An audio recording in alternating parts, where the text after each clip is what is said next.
శనక్కాయలు రోజు bus stand లో అమ్ముకు రావాలి. అలాగే సార్. సార్ మా ఇద్దరికి ఇస్తారా పని? ఆ, అలాగే. చాలా థ్యాంక్స్. ఆ. పని దొరికింది ప్రభు. ప్రభు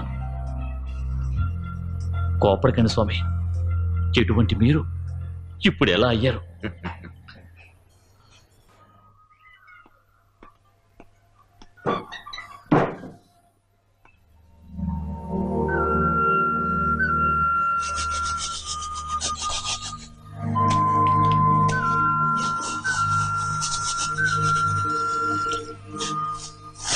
హలో, ఆ, ఈ పని నువ్వు చేస్తున్నావేంటి?